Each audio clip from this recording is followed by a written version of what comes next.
The Arizona sun was merciless that August afternoon. Highway 60, stretching between Phoenix and Apache Junction, shimmered with heat waves rising from the cracked asphalt. On the shoulder of the road, near an abandoned gas station with boarded-up windows and faded Coca-Cola signs, a makeshift camp had been set up. A torn blue tarp, held up by wooden sticks and shopping carts, provided the only shade for a woman and her son. Sarah Mitchell was 32 years old, but life had aged her beyond her years. Her face, once soft and hopeful, now carried deep lines of exhaustion and worry. Her clothes were stained and worn, her blonde hair tied back with a rubber band. She sat on a flattened cardboard box, her eyes distant, watching the cars speed by without stopping. Beside her, 7-year-old Tommy played with a toy car he had found in a dumpster weeks ago. The red paint was chipped, one wheel was missing, but to Tommy, it was a Ferrari racing through imaginary cities where he had a home, a bed, and 3 meals a day. They had been living on the streets for 8 months. Sarah had lost her job at the diner in Tucson after missing too many shifts to care for Tommy when he got pneumonia. With no savings, no family willing to help, and rent 2 months overdue, they were evicted. The shelter system was overcrowded. They tried 3 different facilities, but the waiting list stretched for months. So the highway became home. The shoulder of the road became their address. Tommy was a quiet child, too quiet for a 7-year-old. He had learned not to complain about hunger, not to cry when his stomach cramped, not to ask for things they couldn't have. His brown eyes, so much like his father's, the father who had abandoned them when Tommy was 2, held a sadness no child should carry. But he never lost his smile when his mother looked at him. He wanted her to believe everything would be okay, even when he knew it wasn't. Sarah did her best. She collected cans and bottles, returned them for the deposit. She stood at intersections with a cardboard sign that read, "Homeless and hungry. Anything helps. God bless." Some people gave dollar bills. Others looked away, uncomfortable with the reality of poverty staring them in the face. She made enough for 1 meal a day, sometimes 2 if they were lucky. The rest went into a coffee can buried beneath their tarp, savings for the impossible dream of a security deposit on an apartment. That Tuesday afternoon, Sarah told Tommy she was going to walk to the food bank 3 miles down the road. They had heard from another homeless man that Tuesday was distribution day. She could get bread, canned goods, maybe some fruit. She kissed Tommy's forehead, made him promise to stay right there by the tarp, not to talk to strangers, to stay visible from the road. "I'll be back before dark," she said, brushing his messy brown hair with her fingers. "You're my brave boy, right?" Tommy nodded, clutching his broken toy car. "I'll wait right here, Mama. Promise." She left at 2 in the afternoon, her canvas bag over her shoulder, walking along the dusty shoulder as trucks roared past, kicking up clouds of dirt. Tommy watched until she disappeared around the bend in the highway. Then he sat down in the shade of the tarp and waited. Hours passed. The sun began its descent toward the mountains in the west, painting the sky in shades of orange and purple. Tommy's stomach growled. He drank water from the gallon jug his mother had filled at a gas station bathroom. He lined up rocks in patterns. He made his toy car drive up and down the cardboard roads he imagined. But mostly, he watched the highway, waiting for his mother's familiar figure to appear. The sky turned darker. The traffic thinned. The temperature dropped, and Tommy pulled a thin blanket around his shoulders. Fear started to creep into his chest. His mother had never been gone this long. She always came back before dark. Always. He stood up, walked to the edge of the road, squinting into the distance, hoping to see her. But the highway stretched empty in both directions. By the time the stars appeared, Tommy's fear had transformed into panic. Something was wrong. His mother wouldn't leave him alone at night. She wouldn't break her promise. His breath came faster. His hands trembled. And then, in the distance, he heard something. Not the hum of cars, but a deeper, rumbling sound. Growing louder. The unmistakable roar of motorcycles. 7 motorcycles appeared on the horizon, their headlights cutting through the desert darkness like dragon eyes. The roar of their engines echoed off the canyon walls. As they approached, Tommy could see the riders clearly now. Leather vests, patches, bandanas, long beards, chrome gleaming under the moonlight. These weren't ordinary motorcyclists. These were Hell's Angels. The convoy slowed as they passed the abandoned gas station. Tommy's heart pounded in his chest. Everything his mother had ever told him about strangers flooded his mind. But desperation overruled fear. His mother was gone. He was alone. He needed help. As the lead motorcycle began to accelerate past their camp, something inside Tommy snapped. He ran. His small legs carried him toward the road, tears streaming down his dirt-streaked face. He waved his arms frantically, his voice breaking as he screamed into the night. "Please stop. Please help me. My mama didn't come back." The lead rider saw the small figure running toward the highway.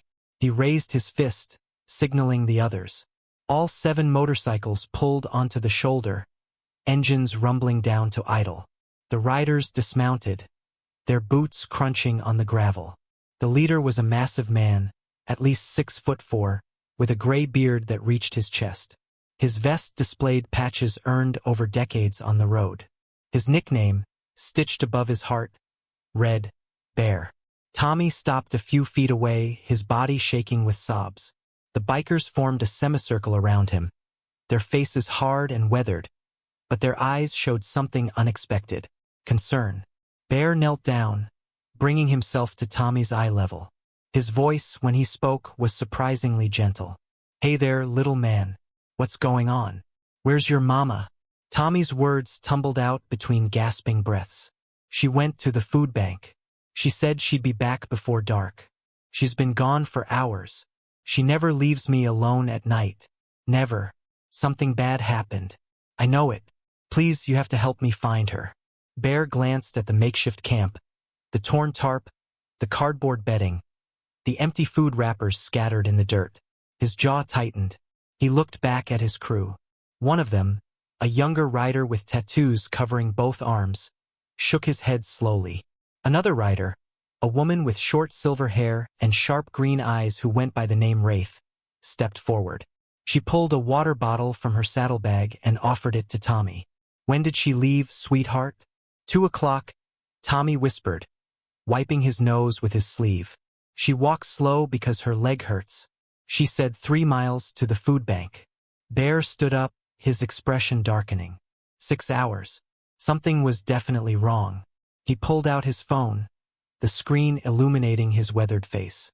"What's your mama's name, kid?" "Sarah. Sarah Mitchell." "I'm Tommy." Bear nodded, already dialing. He turned to his crew, his voice dropping to a command. "Wraith, Gunner, take the highway toward town. Check every mile. Razor, call the hospitals. Joker, check with the sheriff's department. Nobody goes home until we find this boy's mother." The Hell's Angels moved with military precision. Wraith and Gunner fired up their motorcycles and disappeared down the highway toward Apache Junction, their taillights fading into the darkness. Razor, a bald man with a scar across his eyebrow, paced back and forth with his phone pressed to his ear, calling every hospital within 50 miles. Bear stayed with Tommy, his massive hand resting gently on the boy's shoulder. "You eaten today, kid?" Tommy shook his head, staring at the ground. Mama was bringing food back. Bear reached into his leather jacket and pulled out a protein bar. "Here, eat this. You need your strength." Tommy took it with trembling hands, unwrapping it slowly. He took a small bite, then another, his hunger overtaking his fear. Bear watched him with an expression that mixed anger and sadness. He had seen a lot on the road over 30 years, but a child abandoned and afraid always hit different. 20 minutes passed like hours. Then Razor's phone rang. He answered, listened, and his face went pale. He walked over to Bear, speaking low enough that Tommy couldn't hear clearly. "Desert Regional. Woman matching Sarah's description came in 3 hours ago. Hit and run on Highway 60. She's in surgery. Critical condition." Bear's fists clenched. His jaw muscles worked. He looked down at Tommy, who was staring up at him with terrified eyes that already knew something was wrong. "Is my mama okay?" Bear knelt down again, taking both of Tommy's small hands in his calloused ones. His voice was steady, honest. "Your mama's at the hospital, Tommy. She got hurt. But she's tough, and the doctors are taking good care of her. We're gonna take you to her right now. You hear me? You're not alone anymore." Tommy's lower lip quivered. Tears spilled down his cheeks again. Is she going to die?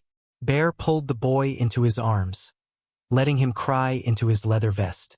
"Not if I have anything to say about it, little man. Not tonight." The sound of motorcycles returning broke the moment. Wraith and Gunnar pulled up, their faces grim. Wraith dismounted and walked over, found her backpack 2 miles down the road. Scattered cans and bread everywhere. Tire marks on the shoulder. Whoever hit her didn't even stop. Bear's expression turned to stone. He stood up, lifting Tommy easily into his arms. "Joker, you ride with the kid. Everyone else, we're heading to Desert Regional. And somebody better start praying that Sarah Mitchell pulls through, because if she doesn't, I'm finding the person who did this. If you're rooting for Sarah and Tommy right now, stay with us. This story is just beginning, and what happens next will change everything." Joker, a lean rider with kind eyes, adjusted his bike and held out his arms. Tommy climbed on behind him, his small arms wrapping around Joker's waist. The engines roared to life. 7 motorcycles carrying 7 angels in leather vests raced through the Arizona night toward the hospital, with one terrified little boy holding on tight, praying his mother would still be alive when they arrived. The emergency room at Desert Regional Medical Center was chaos. Nurses rushed between rooms, doctors shouted orders, machines beeped incessantly. When 7 Hell's Angels walked through the automatic doors with a small homeless boy in tow, every head turned. Security guards tensed, hands moving toward their radios. But Bear ignored them all, walking straight to the reception desk with Tommy's hand gripped firmly in his. "Sarah Mitchell. Hit and run victim. Where is she?" The nurse behind the desk, a middle-aged woman with glasses and tired eyes, looked from Bear's intimidating presence to Tommy's terrified face. Her expression softened. "Are you family?" "We are now," Bear said, his tone leaving no room for argument. The nurse hesitated, then nodded. "She's in surgery. 4th floor. Waiting room to the left of the elevators. Could be hours." Bear squeezed Tommy's hand. "We'll wait as long as it takes." The waiting room was sterile and cold, with fluorescent lights that hummed overhead and plastic chairs that squeaked. Tommy sat between Bear and Wraith, his legs dangling above the floor, too short to reach the ground. The other angels spread out, some pacing, others making phone calls. Razor contacted his wife, who worked as a social worker. Gunnar called a lawyer friend who specialized in victim advocacy. These men, who society often feared and judged, were moving mountains for a woman and child they had never met. Hours crawled by. Tommy dozed off against Bear's shoulder, exhausted from crying. Bear didn't move, didn't shift, letting the boy sleep. At midnight, a surgeon emerged, still wearing his scrub cap, fatigue etched into every line of his face. "Family of Sarah Mitchell?" Everyone stood. Bear gently woke Tommy, who blinked groggily before remembering where he was. His eyes went wide with fear. The surgeon looked at the unlikely group before him but chose not to question it. "She's stable. She has a fractured skull, broken ribs, internal bleeding that we've managed to control, and a shattered pelvis. The next 48 hours are critical. She's unconscious, and we don't know when she'll wake up. But she's a fighter. She made it through surgery." Tommy's knees buckled. Bear caught him, holding him upright. "Can he see her?" The surgeon nodded. "ICU allows brief visits. 5 minutes. One person at a time." Bear looked down at Tommy. "You ready, little man?" Tommy nodded, wiping his eyes. They followed the surgeon through secured doors, down hallways that smelled of antiseptic and hope. The ICU was dim and quiet except for the rhythmic beeping of monitors. Sarah lay in bed 3, tubes and wires covering her body, her face pale and bruised, but breathing. Tommy approached slowly, his hand reaching out to touch hers. Her fingers were cold. "Mama, it's me. It's Tommy. The nice bikers found me. They brought me to you. Please wake up." Please don't leave me. Her fingers twitched. Just barely. But it was enough. Tommy looked up at Bear with desperate hope shining through his tears. She heard me. She's going to be okay. 3 days passed before Sarah opened her eyes. 3 days during which the Hell's Angels transformed from strangers into family. They rotated shifts at the hospital, making sure Tommy was never alone. Bear slept in the waiting room chair, his leather jacket serving as a pillow. Wraith brought Tommy clean clothes from a thrift store and helped him shower in the family bathroom. Gunnar taught him card games to pass the time. Razor's wife, Linda, arrived with coloring books and crayons, sitting with Tommy for hours while he drew pictures for his mother. The nurses stopped questioning their presence. The security guards nodded respectfully when they passed. Even the hospital administrator, initially concerned about the motorcycle club's reputation, saw the truth. These weren't criminals. They were protectors. On the 4th morning, as sunrise painted the desert sky orange and gold, Sarah's eyes fluttered open. Tommy was sitting beside her bed, his head resting on the mattress, half asleep. He felt her hand move and looked up. Their eyes met. "Tommy," she whispered, her voice barely audible through the oxygen mask. "Mama." Tommy stood up, careful not to jostle her. "You're awake. You came back." Tears streamed down Sarah's bruised face. "I'm so sorry, baby. I'm so sorry I left you alone. Car came out of nowhere. I tried to get back to you. I tried so hard." Bear, who had been standing quietly by the door, stepped forward. "Ma'am, my name's Bear. My crew and I found your boy on the highway. He was incredibly brave. You raised a good kid." Sarah's eyes widened as she took in the massive biker with the gray beard and leather vest covered in patches. She looked confused, frightened, trying to make sense of how her son ended up with the Hell's Angels. "It's okay, Mama," Tommy said quickly. "They're good people. They saved me. They saved you." Over the next hour, Bear explained everything. How they found Tommy crying on the roadside. How they searched for her. How they had been at the hospital every day since. Sarah listened, overwhelmed, unable to comprehend this kindness from strangers. But Bear wasn't finished. The club took a vote. "We're not letting you go back to that highway. Razor's wife found you a spot in transitional housing. Fully furnished apartment, 3 months paid. Wraith's cousin manages a diner in Tempe, and they need a waitress. Job's yours if you want it." Gunnar set up a fundraiser online. Already raised $4,000 for medical bills and expenses. Sarah's tears came harder now, but they were different tears. Not from pain or despair, but from disbelief at this unexpected grace. "Why? Why would you do all this for us?" Bear looked at Tommy, then back at Sarah. "Because nobody should be invisible. Because your boy had the courage to ask for help. And because if we can't take care of our own community, what good are we? You're not alone anymore, Sarah. Not you, not Tommy. You've got family now." 18 months later, the Arizona sun still blazed hot, but everything else had changed.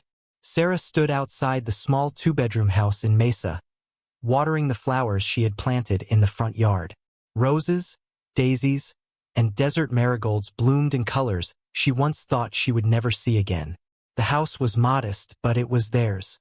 After 6 months in transitional housing, saving every penny from her job at the diner, and with help from the fundraiser that eventually reached $12,000, they had managed a down payment. Tommy ran out the front door, his backpack bouncing on his shoulders, his face bright with excitement.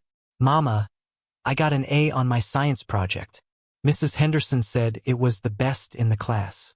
Sarah knelt down and hugged him tight, breathing in the scent of his shampoo, still amazed every single day that they had made it here. "I'm so proud of you, baby. So incredibly proud." The roar of motorcycles echoed down the street. Tommy's face lit up even more. "They're here." 7 bikes pulled into the driveway. Bear dismounted first, his gray beard now streaked with more white, but his smile just as warm. He had become Tommy's unofficial grandfather, showing up every other Sunday with the crew for barbecues and card games. Wraith brought homemade cookies. Gunnar carried a new baseball glove he had picked up for Tommy. Razor and Linda arrived with their granddaughter, who had become Tommy's best friend. This had become their ritual, their family tradition. The Hell's Angels who had saved a crying boy on a dark highway had woven themselves permanently into the fabric of their lives. As they gathered in the backyard, laughing and sharing stories over grilled burgers and cold lemonade, Sarah pulled Bear aside. She held his weathered hand in hers. "I don't know how to thank you for everything, for giving us our lives back." Bear shook his head. "You did that yourself, Sarah. We just gave you a chance. You and Tommy, you fought for this. You earned every bit of it." Sarah looked at her son, playing catch with Gunner, his laughter ringing through the desert air, a sound she thought she might never hear again. She thought about that terrible night on the highway, the darkness, the fear, the moment Tommy ran to strangers and found angels instead. "Some people say miracles don't exist," Sarah said softly, "but I'm looking at 7 of them right now." Bear smiled, squeezing her hand. "We're just bikers, Sarah. We ride, we look out for each other, and sometimes we find people worth fighting for." Thank you so much for staying with us until the end of Sarah and Tommy's story. If this journey touched your heart, please hit that like button, leave a comment sharing your thoughts, and subscribe to the channel so you never miss stories like this. What kind of story would you like to see next? Let us know in the comments below. Sometimes, the people who look the toughest on the outside have the biggest hearts on the inside. Never judge a book by its cover. Until next time, keep believing in unexpected angels.